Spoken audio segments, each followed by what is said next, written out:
Salutations, suckers. Welcome to the week 8 episode of the Commish Dish featuring Double R Squeeze and the Breeze. Oh, camera's the other way over there. Hey, good fight, everybody.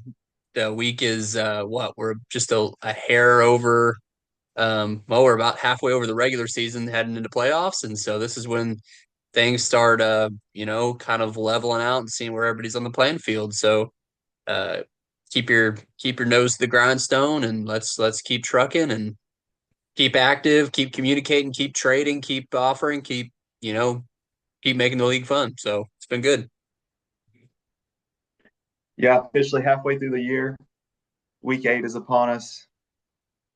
Regular season. Hard to believe, but it is in the back half now of the regular season. And especially in a dynasty, it's kind of, interesting to see now whether you're in the playoff hunt, totally eliminated, sitting pretty good as far as, making the playoffs, whatever the case may be. And in a dynasty, especially, it's important so you can start, making decisions, whether it be for, trying to win it all this year or building for the future. So just like I said, hard to believe though that we are over halfway through the regular season, entering week 8. Yep. Oh, definitely. Well, all right. Let's let's just get into it, shall we? Let's go ahead and maybe recap some of what transpired last week. And see kind of, where we're all sitting halfway through the year and after what happened this past week. And like always, I guess we'll go ahead and start with my matchup versus Sly. I won't go too far into this. Sly left the door wide open for me. I think let's see, he had two players that scored over 6 point, no, over 9 points.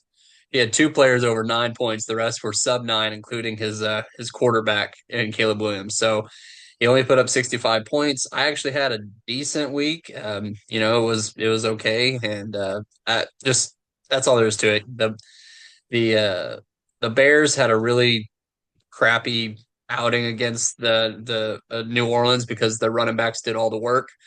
Um, and yeah, that I mean, like I said, I don't need to go too deep into this at all. So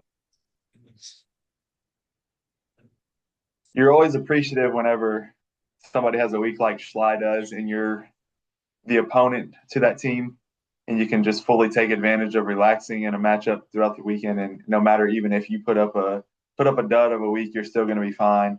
65, that's got to be the low, correct, for the year. I would imagine 65's got to be the low. So has to that's the be. new low standard Schley put up this week. Regardless of his week, I think you got to be happy with what went on on your side of the matchup. The Philly stack came alive.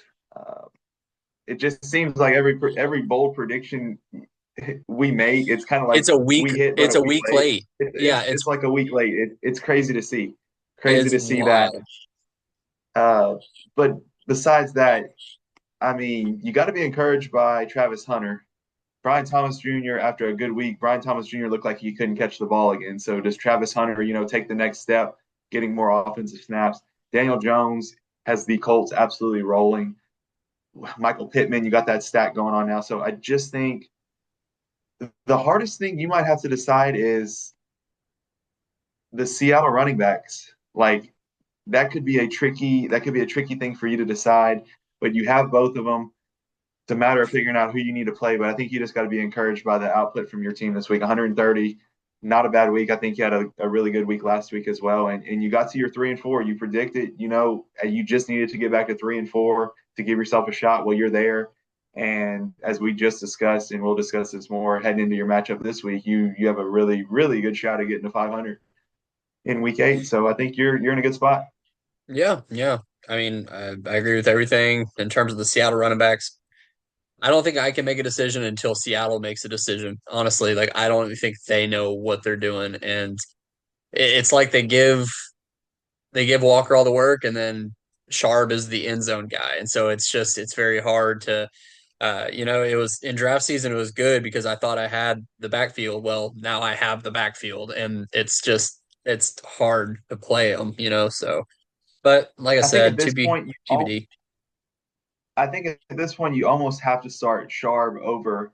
Kenneth just because of he is their red zone or their goal line back.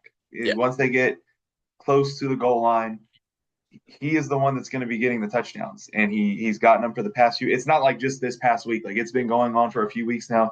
He gets the looks close to the goal line, and he is the one that gets in the end zone. And at the end of the day, I mean, touchdowns just it's what we're looking for in order to rack up points quicker. And I think he just has a better chance of getting the points stacked up quicker than Kenneth does at this point. But it's not a bad thing to have both of them. And honestly, for a couple of weeks when you started them both, it wasn't a bad thing either because that offense is high powered enough, and they both get enough touches to where they can both be successful, even if it's not the most ideal thing. right. No, yeah, I agree. What you got next? Let's go with your matchup versus Louis. You took down Louis 125 to 104. Um, as a backup that you've been thrown in, Jacoby Brissett's been giving you some solid 20-point games in his service to you. You finally found some boom life out of Devontae Smith this week, as you mentioned, the Eagles stack with 33 points. And then across the board, Louis just kind of fell off a little bit. Of course, he was missing his key piece in Puka Nacua this week as well as future weeks, so that hurts a lot. Baker Mayfield had a bad fantasy game and a bad like real life game. That dude was looked like he was trying to throw to 10-foot tall players all game long. I don't know why. He just sailed everybody. So lacking points there. It was just an off week, right? There's just a few players that didn't really show up. He gets Rashee Rice back, and he's exactly what everybody was thinking that he would be. And it's a scary addition. So when he gets his full allotment of players back, I think Louis will be fine. He just kind of has to navigate these waters while Puka's out. But I think he'll still be okay. He'll be a playoff team. And when you put Puka and Rice together with Bijan Robinson, it's scary. But you were able to scrape up enough points this week to get over the hump and get over him. Yeah, So Jay Louis is going to be fine. Should not be worried in the long term. I was very happy to get this win because I thought I had no chance going into the week. He actually had not Jacoby Brissett. He had Jacoby Myers in his lineup until about 11:50 on Sunday morning. I was texting with you back and forth about if he was going to get him replaced. Well, blaming he me. did end up replacing him with Ramondre, and Ramondre had a good week. And I thought I had no shot. And then Rashee Rice to start that Chiefs game, they're just feeding him. He gets in the end zone right away. I'm like, I kind of didn't even check this matchup for a while. And then all of a sudden I checked a little bit later and the projections got a little closer and they kept getting closer and closer. Somehow I was able to defeat Jay Louis. He put up, 106, not a great week, or sorry, 104, not a great week for his team overall. I'm not mad about scoring 125. The fighting Jacoby Brissett's over here when I'm missing Lamar Jackson and Kyler Murray and I get 125 points. I'm not disappointed. I still, man, my running back situation, like, woof, with Rico Dowdle taking over half the carries and touches from Chuba. Pacheco, you never know what's going to happen with the Chiefs running backs. Brashard Smith is taking over some touches. Pacheco did have a decent week, but from week to week, you just can't fully trust him. My running backs are scary, but I do have a lot of firepower at the wide receiver position. Like even with CD back, I think George Pickens is going to produce. Devontae, I hope that's here to stay. And Stephon Diggs, I mean, he's putting up numbers like the receivers are good on my side. I am struggling to be confident anywhere or with any of the running backs that I have. I just hope they can get me enough points to where the rest of my positions can carry me. I'm happy to be at 5-2. I didn't think I was going to be at 5-2, especially after an 0-2 start. I've won the last 5 weeks, so I'm happy to be where I am. Jay Louie, in the long run, you're going to be just fine. Like you are going to be in the playoffs. You're going to have a chance to compete for the championship in your first year in this league. And yeah, that's about all I got to say. Sometimes it is wild how you think you have no chance in a matchup though, and then all of a sudden throughout the day it's just like, well, shit, I do have a chance, and you end up winning. And I think that's kind of just what happened this week for me. Yeah, no, that's about it. All right, we'll Hey, go on to the one next more thing one. on Jay Louis' team. One more thing on Jay Louis' team. David Montgomery. is going to have you a good week here and there, but he is no longer like that backfield. And we touched on this at the very beginning of the year. Jahmyr Gibbs, when you have Jahmyr Gibbs in your offense, like you have to get that explosive guy the ball. And it's gotten to the point where David Montgomery is he still gets touches, but he's not going to be like the past year or two. He's had way more productive years.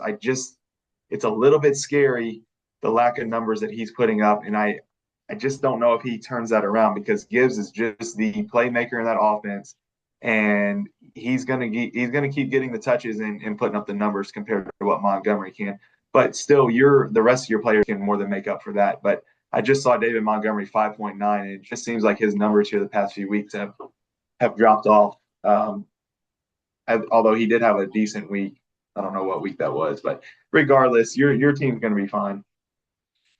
Yeah, it's just a little weird. I think the coaching staff of the Lions was before this week was saying something like they wanted to get the carries back evened up. And then it was like this week of all weeks, it's like they gave even more work to Gibbs. So I don't really know.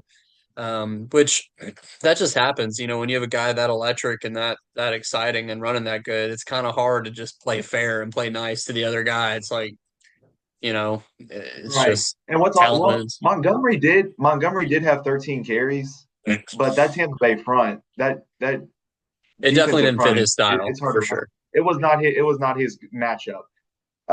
And I also think who's the cat the Bears had coach now, what's his name? Their old OC, Ben Johnson. Is that Ben his name? Johnson. Yeah, I think he loved both of those guys. So Mhm. he had a good balance of how to make it work. And I think you're going to see that now in Chicago too with Swift and Manungai. I think he's starting to get that figured out. Their new OC, I don't even know who it is, but it just seems like he's more willing to just give Gibbs the ball, and even if Montgomery doesn't get the touches, it is what it is because Gibbs on that 80-yard touchdown run the other night, it was like he was shot out of a cannon and just like took off. Like it's pretty fun to watch that guy run the ball. Yeah.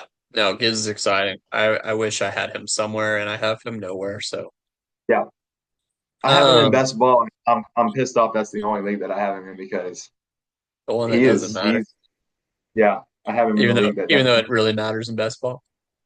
Well, it does matter. It It does. does matter.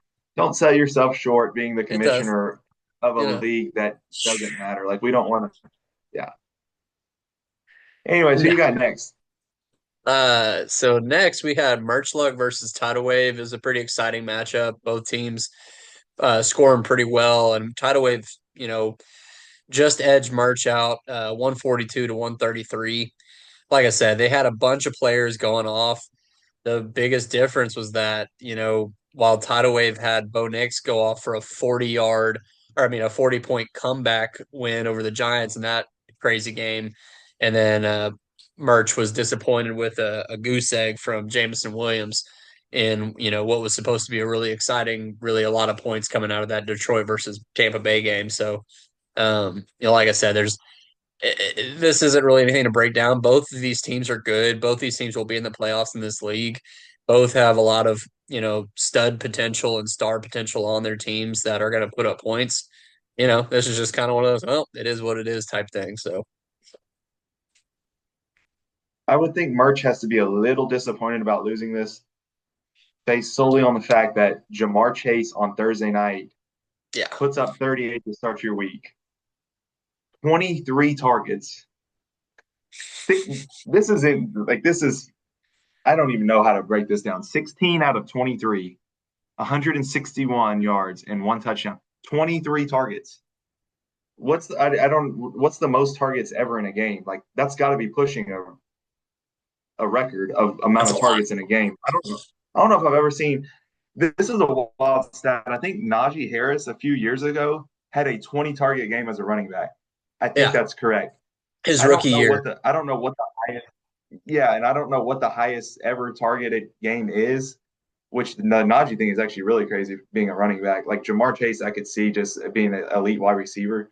But 23 targets is insane. Merch has got to be hurting a little bit after this because you get that on Thursday night And then I think he was down 18 going into Monday night. Title had nobody left. Merch needed 18 points to win, and he had Rashad White and Jamison Williams going in a game that was supposed to be high scoring, like you said. And JMO puts up a goose egg.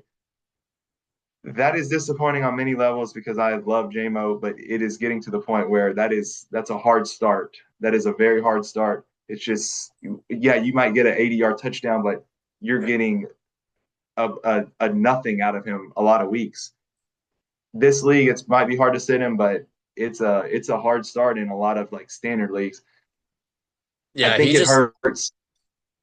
I was just saying I think it he hurts just March has a this week. Yeah, pedigree. go ahead. Oh, sorry. I was just saying he just has a pedigree and he has a name. But at this point, he's really no different than any other boomer bust guy you can basically pick off the waiver wire, like for any other team. There's plenty of guys that can go out there and goose, goose, goose, and then they go off for like a 3 touchdown game. Like it's just Yeah, he comes from a good SEC school. He's got the high draft capital. He's got a name and recognition. That's the only thing keeping him on people's like starting rosters because and he is in a Lions offense that should be able to feed him some points. But yeah, it's just he's like I don't know, he's like um Deshaun Jackson, but even less reliable. I think what's disappointing is going into this season, the preseason, they talked about throwing the ball downfield more. And when you think about throwing the ball more downfield in that offense, like that automatically leads you to think Jamison Williams, like he's the downfield threat. And it just hasn't.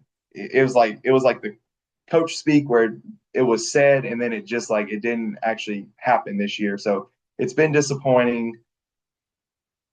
I still think Merch has to play him most weeks in this league. Like you just take that chance. I don't know who else he would start. But yeah, it's not ideal right now for him in that offense. I think Sam Laporta had a down year last year in his second year, but now he's kind of come back to life a little bit more. And then Amon-Ra is like he's so good. He's unreal how good he is. Route running, his hands. I think they said it best the other night on the broadcast. Like he had a drop against Kansas City the week before, and like that never happened. So then he They're like comes back this weird. week and yeah, and he's just unreal with his hands and how good he is at running routes. But anyways, yeah, it's a tough loss for Merch, but don't overlook the fact that Title still puts up 142. Jonathan Taylor's on a different level right now. Bo Nix, like they had 0 points through the going into the fourth, and then he ends up with 40 fantasy points is crazy. There were some weak spots. I mean, Drake May is you called this with Drake May, like you said, Drake May is going to be really good, and he is really good. Like he's on pace to, I don't even know what quarterback he is right now, but he's on pace to have a really, really good fantasy year. He is quarterback number 4 right now, number 4. So, don't overlook the fact that Tidal Wave did have a good week. I mean, it's a really solid pair of teams here that, like you said, will be in the playoffs and competing. You know, probably for championship. I think they both have enough to be considered championship contenders. Yeah, Title just keeps putting up crazy points. It's wild. He does it every week. And yeah, I've been saying Drake May since he got drafted. I've been calling him Josh Allen 2.0. And finally he's coming to fruition for me. I think the dude he's solid. Um, the only thing I'll point out about Tidal Wave is that he might show some weakness at running back before too long, especially going into the playoffs. So if Kamani Vidal, well, he might be here to stay, but once Amari Hampton does come back, he'll be splitting with him at most, if not giving the job back to Amari Hampton. Jordan Mason, I think that's Omarian's job. I right. think Vidal will be useless when Omarian comes back. At the I think beginning we're of on the the year, same page. Keep saying what you're going to say. Yeah, keep at, going. at, at the beginning of the year, Jordan Mason, I did say that he was going to take over the backfield away from Aaron Jones, but Aaron Jones is coming back, and so Jordan Mason won't just be the only guy there. He won't be getting all of the work. And then if you go down to his bench, there's nobody to replace that void. So basically, he'll have to start, those split. He'll be kind of like you and splitting those halftime backs. And so we'll see how that pans out. That's his only, but at least he has options, right? So uh, and so He also that's has important, Rico right? Dowdle. He also has Rico Dowdle, but that's Right. another example of what you're saying. It's not that he's going to be starting running backs that are going to get up or get him 0 points or like 1 or 2 points. They're going to get him points, but they're not going to be the workhorse type that they are right now currently. Like they're going to be in timeshares, splitting the reps, and it's just a matter of if on that week they're going to be the person that produces and gets touchdowns or you know catches. And so it could be a little bit shaky, but there is enough talent at the other spots to overcome that. It's just not ideal starting a running back that's in a timeshare compared to when you got a workhorse. Yeah. The only other thing I'll say is don't bring up rookie Najee getting 20 targets because Mikey will never listen to this podcast ever again. So don't he's got it out for rookie Najee, always and forever. Uh, all right, we'll go on to the next matchup. We had Pigskin Princess versus Greg, who pulled out the win for me on my matchup prediction against Pigskin Princess. Uh, beat her 125 to 116. Yeah, 125 put up by Greg is pretty impressive, especially with Bryce Young um, leaving the game early and only getting him 10 points. But, you know, uh, Jalen Warren came back from being out on wherever being injured and had a great game. Um, and I didn't realize he had Mike Evans starting too, who came out and his one catch he should have missed it and broke his collarbone. RIP to that career. Uh, what Yeah, it was a Mikey? solid career. It's a Hall of Fame career, but It's it's over. I don't know if you'll see him on the. I mean, he's going to try to work his way back, I'm sure, but I don't know if you ever see him. You're definitely not going to see him doing what he has done before. Like If he if it's he it's a comes shame back, that it. if he comes back, he will be like DeAndre Hopkins on the Ravens right now. Like you forget he's there, but he is there. He'll get an end zone shot here and there. He probably won't be even like that involved, but yeah, his days of being like the number one or number two option are pretty much done. I don't know what his contract is with Tampa Bay. He's been a Buck for life. I don't think like if he's going to play, I don't think he goes anywhere else. Like he's there to stay, and I'm sure they would make it work with him. But the whole deal is, how many wide receivers do they have right now that are up and coming? Like Viable. just yeah, like good. There's what Abuka obviously. Jalen McMillan is solid if he ever gets back from injury. Tez Johnson looks all right, man. Like Tez Johnson, when he's getting the chance, he's producing. Yeah. Cameron Johnson, Sterling Godwin Shepard, is younger. Godwin Godwin is is still younger. there. Yeah, so it's. I think they could make it work to where he comes back, but the days of him being the wide receiver one in that offense is it's over now, and it's a shame that it happened like that. When him and Johnny got drafted, somebody told me that Johnny was going to be a bust, and I couldn't really argue that. Like you could kind of see that writing on the wall. But the one thing I did tell him is because Mike Evans also was obviously drafted in that year. I was like, but Mike Evans will not be a bust. Like Mike Evans coming out of college was a different animal. He's an animal. What he did to college defensive backs was pretty impressive. We got to see it firsthand, and it was impressive. And he continued to do that all the way throughout his NFL career. And it's kind of just a shame that it happened to go out like this, but he had a Hall of Fame career, so props to Yeah. him for putting that together. Back to I don't know if you have anything else to say on this matchup. Just on the other side of the ball, Alyssa had good point totals coming out of the quarterback room for her, but in between those, just not a lot of impressive points. That's really what was downfall, was a lot of single digit numbers. And it looks like it was a bit of a mismanagement error because there was a lot of points on her bench that she missed out on that might have even given her the win if she had played the right ones. But I get it. You can't exactly play, a Marvin Mims or a Keyshawn Booty over some of those players, but it happens. Um, I But think Booty yeah, is startable. I think Booty is startable though. Like Melvin Mims, you can't be confident, but I think Booty is startable. well, Like Booty is you can plug he's him in more your lineup. startable.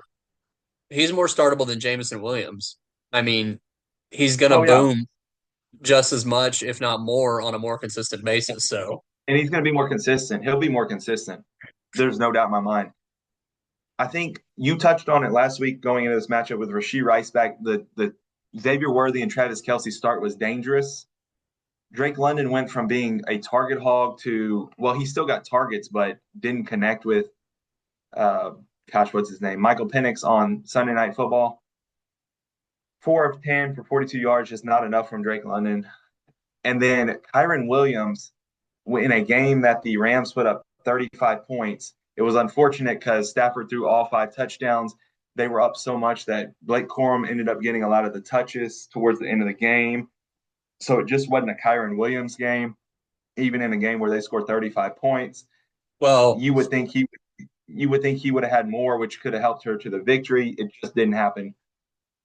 yeah, So I mean, everything about it, I pretty much called because I told you that Kyron was going up against the Jacksonville run D well, no, never mind, she did. Yeah, and then ETN up against the Rams D in the same game, and they both dudded out. That was going to be a easy to hard call that as well. run. Yeah, Like I said, the two Kansas Cities, that's kind of a thing, and then yeah, it just but I do like to see Jackson Dart. This Denver defense was like phenomenal last year, and I know that they've fallen off a little bit this year, but that it doesn't mean that they're just absolute chumps. But the fact that Jackson Dart can go in there and put up 28 fantasy points against a pretty solid Denver D is it's encouraging for sure. So that is a that bright is a spot. very solid sign.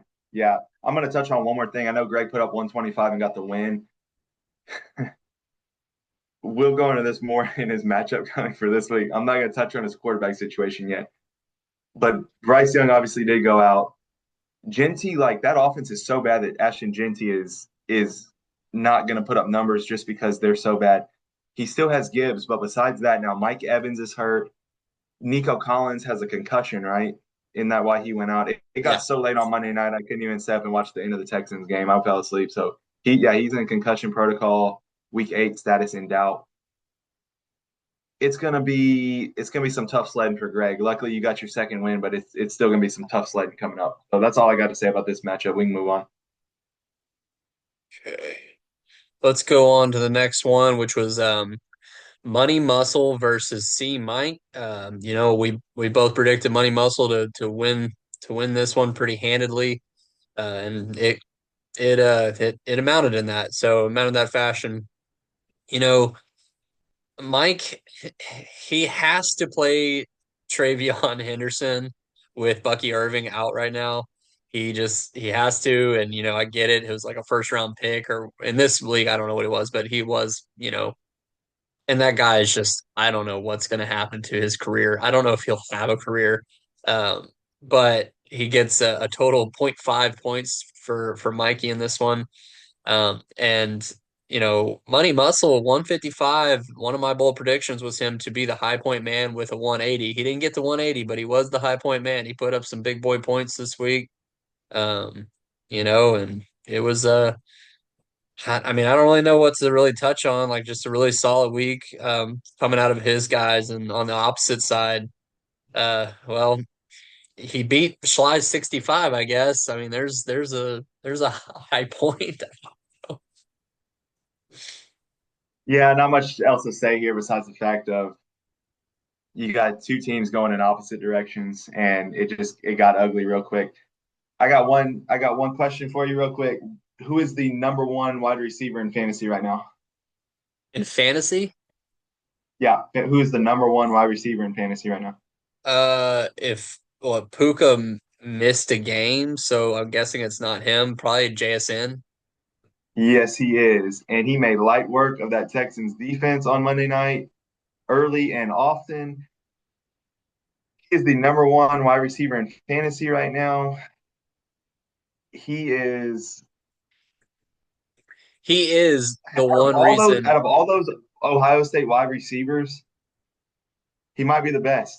He might be the best, and that's hard to believe out of all the ones that have came out of there with Marvin Harrison Jr., with Garrett Wilson, with Chris Olave, with Abuka. I feel like I'm missing somebody else. I don't know who else I'm missing. I feel like there's one more, but regardless of the ones I just listed, Jackson Smith and Jigba might be the best out of all of them. And Sam Darnold is getting him the ball, and I mean he's going to put up numbers the rest of the year as long as he stays healthy. That money muscle is dangerous. Jaden Daniels being out hurts. Jaden Daniels being out hurts. He does still have Mahomes.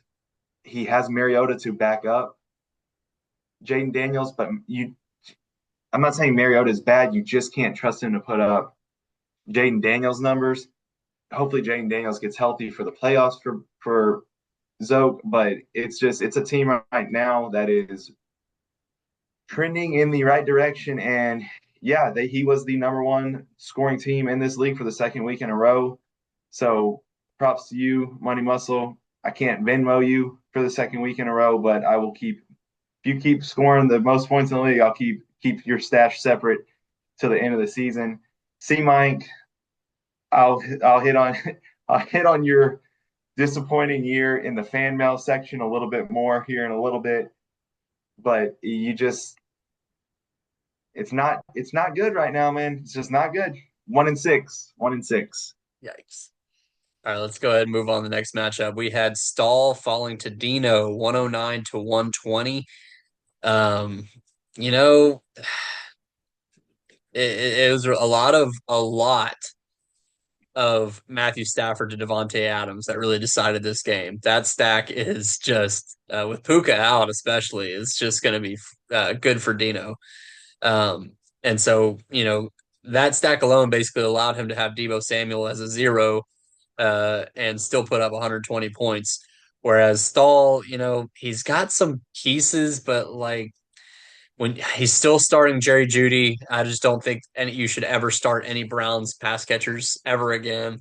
Um, you know, he's not only going with the double tight end, but one of those tight ends being Taysom Hill. So like I get it. Maybe last year, the year before, like it was fun to watch Taysom Hill because he was like a quarterback. He ran the ball, threw the ball, all that. But at this point, he's just a 40-year-old coming off of an injury for a bad Saints offense. Um, and Javante had a bounce back game, but it's just it's tough sledding. Stall is definitely one of those teams. And there's another one where I'll probably touch on later on in the episode that I don't know. There needs to be something done here to either kind of move the needle one way or the other. Um, that's basically it for that I got for this matchup. Garrett Wilson being out, I mean, not really that he was doing anything for him anyways in that Jets offense, but If you start Garrett Wilson though, does that what the hell you're signing, man? You gotta decorate better, my guy. my I'm just guy. keeping this short and simple. From the beginning, Lathan, I have not been impressed with your team. I know you started off 3-0 and now you've lost four in a row. I just don't think your team is talented enough to compete with the better teams in this league as of now. And on the other side, Dean, I should be talking about your team right now, dude. Like Homecoming 63, you're 4-3. I know you listened to our episode a couple weeks ago. I hope you're still listening. But I'm not talking any more about your team because I made a bold prediction that you would be the high point scoring team in the league, and you can't even set a complete lineup. You deserve no talking about from me until you can set a complete lineup whenever I make a bold prediction for your team. Although 4-3, much better than I thought you would be, especially with all the old guys you got on your team. Try to keep it up because this is probably your only year that you're going to be able to compete as your old guys phase out of the league. That's all I got on this one. Yeah, we'll go ahead and jump into our final matchup from last week. Mason fell to Scat Pack 114 to 130. You know, Scat Pack, well, there's another stack, right? The Justin Herbert to Keenan Allen really came alive for him. You add that to a solid 18 from Scattaboo, and then finally AJ Brown had a boom game of 28 points. And then, unfortunately, you have to face that while watching your very crappy quarterback Justin Fields get you 4 points yet again, before being benched, for ancient Tyrod Taylor. And like I said, it's unfortunate because when Christian McCaffrey gets you 40 points and Quinshon Judkins gets you almost 30, you know, Ferguson over there getting 20 points in the tight end position, you would think that you'd have a good enough chance, but not when Justin Fields gets you four, and not when you're forced to start Chigakonkwo in your other flex spot, getting you a nice goose egg as well. So, uh, Mason, I would feel bad for you, but I we just ranked you number one a couple weeks ago, so I don't feel that bad for you. Your team should be okay. I understand that there were some bye week issues and all that, but yeah, that's I'll leave it at that. So How about that $65 Xavier Hutchinson pickup coming in? yeah, Since he's picked up Xavier Hutchinson, he scored, oh, I guess this is his first week to play him, 2.3. Yeah, solid. there's a lot of holes that it's disappointing because like the top of Mason's lineup with, like you said, with CMC, Judkins, Justin Jefferson here recently, Ferg is the number one tight end. Like with that start to a team, you would think like, man, I had a good week, and then all of a sudden the other half is just absolutely terrible. I will say, I think when you get Tyrod Taylor, I think is not a good quarterback necessarily in real life, but he's gonna put up serviceable fantasy numbers for a QB2 and a super flex. You get Brock Purdy back. Brock Purdy can put up numbers whenever he gets healthy. Like I think there's guys that you can plug back into your lineup and be fine moving forward because you had a few other guys on by Khalil Shakir, Calvin Ridley. I mean, like not superstars, but guys that can help you out. I think Mason, you're gonna be fine because you got some high end superstars that can carry you, but you got to find somebody to plug in those other spots that can get you some points here and there. Scat Pack, I face you this week coming up after your AJ Brown trade. Scat Pack, you are playing two Chargers, two Eagles, and two Giants. And I'm going to repeat that last part. You are playing two Giants. At the beginning of the year, if a person said they had two Giants players in their lineup, I would think that that team is probably not doing very good. And now that you're starting two of them, you have a really, really good team. It's hard to believe that you can start two Giants and have a good chance to win week in and week out. But when you're starting Scattaboo and Wandale, like those are two solid players. Two solid players. You got your two Eagles and AJ Brown and Dallas Goedert, and you got your Charger stack that continues to produce Justin Herbert and Keenan Allen. You throw your other good pieces in there, and you got a solid squad here, even with Kittle putting up the goose egg. Like you did this without Josh Allen as he was on bye. You got some other players on your bench, still Scary Terry that has yet to really play and make an impact this year. Like Scat Pack, you're set up. You're set up to make a run, and you got a dangerous squad as we head into the second half of the regular season. Yeah, putting up 130 points with two goose eggs that's impressive in itself. So yeah, no, you're set up, Scat. Well, that does last week's matchups. Now everybody kind of has a sense of their record going into the midway of the season, and we'll see how it plays out from here.